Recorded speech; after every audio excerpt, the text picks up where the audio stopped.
یک تن آموزگار جوان خود را خوشبخت می حسابم که با امر تقدیر به شما پیشوای معظم ملت روبروی ساده حرف میزنم. اویلادور شدی؟ این زمان نه محترم جان. پیش ما بیا.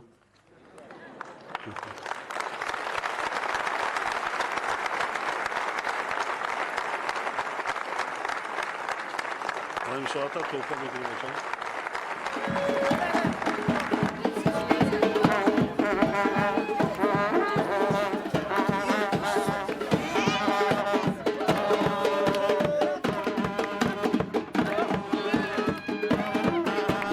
البته روزشتان که من در آینده کسب خودم را دوام دهم.